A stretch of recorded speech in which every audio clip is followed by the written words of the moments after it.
9 ANP soldiers were cowardly killed on Friday evening in a terrorist ambush which occurred in the province of Ain Difla in western Algeria. Aigle Azur airline company has launched a media campaign in France to put pressure on the Bank of Algeria to release what it claimed financial benefits estimated at 35 million euros. And Iraq, Algeria, Palestine and Yemen were among Muslim countries which witnessed several deadly attacks over the Eid al-Fitr weekend.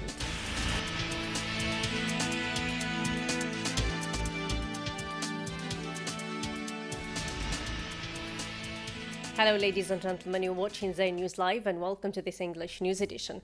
First in our news file, 9 ANP soldiers were cowardly killed on Friday evening in a terrorist ambush which occurred in the province of Ain Difla in western Algeria. This came out in a statement issued earlier today by the Ministry of National Defense, which provided further details regarding the horrendous terrorist attack. As a result, a large-scale combined operation by ANP forces is underway in the whole region to track down the terrorist criminals. Amin Mustawa. 9 soldiers were killed and 2 others injured in a terrorist attack which occurred Friday evening near Souk el-Ataf in the Algerian western province of Ain Difla. An official statement released by the Ministry of Defense earlier today provided additional details of the attack. The communiqué indicated that the ambush was held at 7 p.m. near Jbel in the 1st Military Region, and that the attack occurred during a routine sweep of the area by national security forces. It confirmed that 9 deaths are to be deplored, 2 fewer than what both the national and international media had reported initially. The message also stated that the area had been secured following the attack, and that further sweeps by the National People's Army would be conducted in the days to come in order to fully eradicate any remaining terrorists in the region. It emphasized that the attack comes following the heavy losses which terrorists have incurred in previous months, with an earlier Ministry of Defense statement claiming that 102 terrorists were either killed, captured, or had surrendered in the course of the first semester of this year. In addition, the attack has been widely condemned by various political parties who have hailed the efforts and sacrifices made by the soldiers of the National People's Army. Al-Qaeda and the Islamic Maghreb claimed responsibility for the attack earlier today in a message released on various social media outlets, but the authenticity of this message has not yet been officially verified. In other topical news, Aigle Azur airline company has launched a ferocious media campaign in France to put pressure on the Bank of Algeria to release what it claims as financial benefits estimated at 35 million euros. Karim Fazzakri.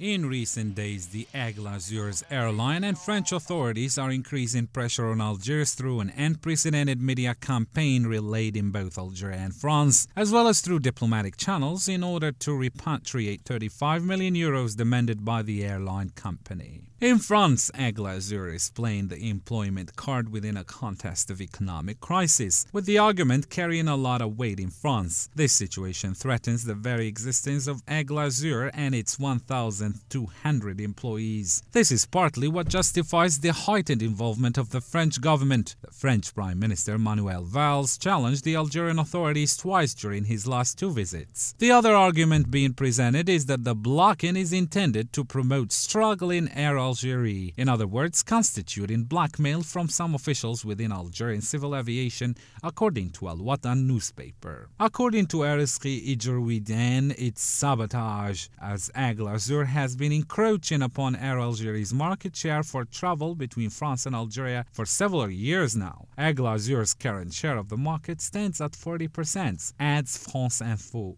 The French radio, however, makes no reference to the Algerian arguments, whereby 35 million euros claimed by Aigle Azur correspond to both non-paid taxes as well as to non-used tickets which are potentially reimbursable. Both Algerian law and bilateral agreements between France and Algeria contain stipulations authorizing the repatriation of these sums. But these arguments do not seem to count. This week, the Algerian authorities have begun to make concessions for the Aigle Azur problem before it creates a diplomatic chill between Paris and Algiers, says France Info. In a likelihood, the Bank of Algeria has already begun to buckle under the pressure.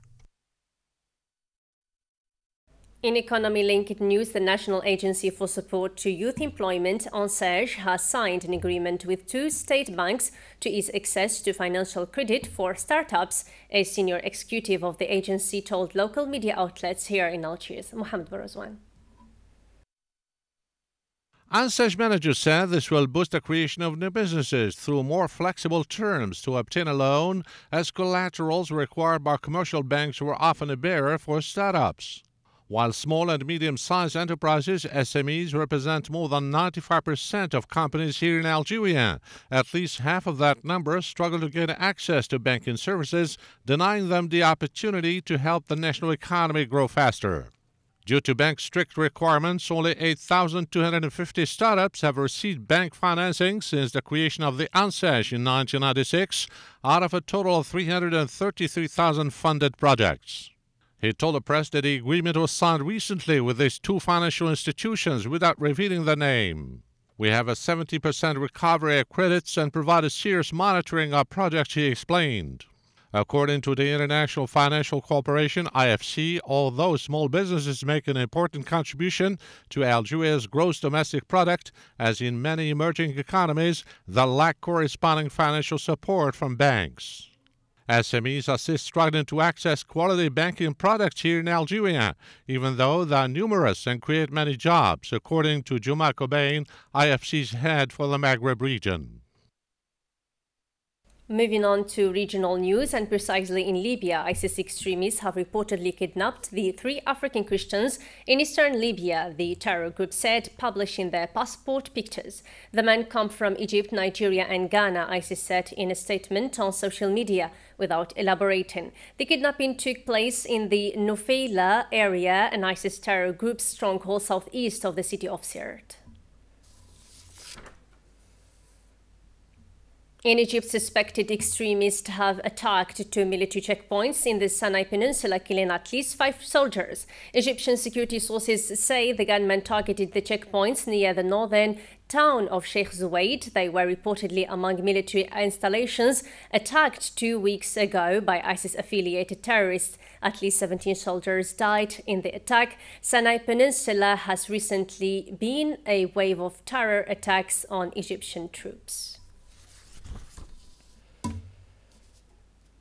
In troubled Iraq, promising cheap relief from the scorching Iraqi summer heat, a suicide bomber with an ice truck lured more than 100 people to their deaths Friday. ISIS terror group claimed responsibility on Twitter for the bombing in Khan Bani Saad, making it one of the single deadliest attacks or acts of terror the group has claimed. The delicious plot was carried out on the eve of Eid al-Fitr, a joyous Muslim holiday marking the end of the holy fast of month of Ramadan. On the other hand, visiting the Iraqi Kurdish region's Peshmerga forces for an inspection in his capacity as commander-in-chief, President Masoud Barzani told reporters that on account of all the sacrifices made by Kurds over the years, they would prefer independence to remaining under someone else's thumb, as he put it. Reports from Palestine say that multiple explosions have targeted the vehicles of several Palestinian Hamas officials in northern Gaza City. No deaths have been reported, but 2 civilians have been injured as a result of the heinous Israeli-inspired attacks. Amin Mustawa. At least 2 people have been injured following multiple car explosions in northern Gaza City in the early hours of Sunday morning. 6 cars belonging to officials of both the Islamic Jihad group as well as the Qassam brigades, the armed wing of Hamas, appear to have been the targets of the explosions which occurred in the Sheikh Radwan neighborhood. Reports indicate that both wounded are civilians who were living in houses close to one of the blast sites and that they only suffered minor wounds. No group has as of yet claimed responsibility for the attack, but graffiti found behind one of the targeted vehicles displayed an emblem used by supporters of the so-called Islamic State. The explosions also come following a video released online last month in which supporters of the terrorist Islamic State made direct threats to what they referred to as the tyrants of Hamas, claiming they would take control of Gaza. In early June, Hamas forces engaged radical Salafist fighters in a series of minor skirmishes, following which a dozen fighters were arrested by Hamas. In a statement released by the Palestinian Ministry of Interior, spokesman Iyad al-Bazoum accused vandals seeking the destabilization of Gaza as being responsible for the explosion, before adding that an investigation was being conducted in order to find and pursue the criminals behind the attacks. Elsewhere in strife-torn Yemen, at least 43 civilians were killed Sunday in rebel bombing of Yemen's second city of Aden, where Saudi-backed pro-government forces have advanced against the Shiite insurgents, a health official said. More than 100 others were wounded in the bombing of the Dar Saad neighborhood in the north of the port city. Yemeni pro-government forces Sunday sought to tighten their control of Aden as Houthi rebels mounted resistance in some districts 2 days after the regime declared the city liberated. Moving on now to Europe and the Greek crisis, where the prospect of relaxing current restrictions on shops opening on Sundays, which is to be announced as a part of Wednesday's budget, is causing a stir. Kanifa Sakri.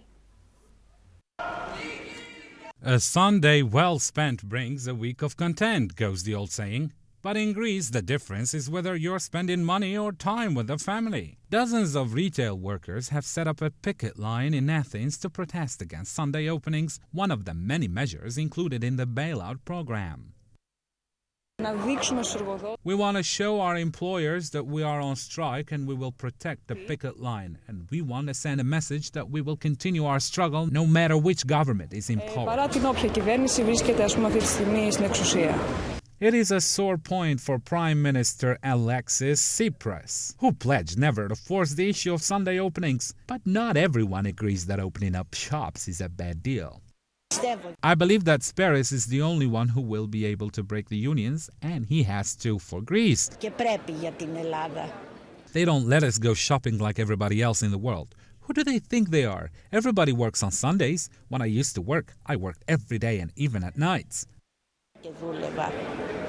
The issue of Sunday shopping is actually a delicate one across Europe. Two of the largest economies in the EU, Germany and France, both limit Sunday openings throughout the year. In science news now, getting hurt is never fun, and even the smallest cut or wound can later turn into a scar. However, some Korean researchers have come up with a new drug that could help our skin heal 10 times faster and even prevent scarring altogether. Wissam Esnoussi. This little one came to the hospital for a second-degree burn. Luckily, his burn wasn't bad enough for a surgical procedure. But if his wounds were more severe, the baby would have undergone surgery, which is not only time-consuming, but also has the potential of leaving a scar. Though there are some drugs available in the market for treating skin damage, scientists say these drugs only offer limited results.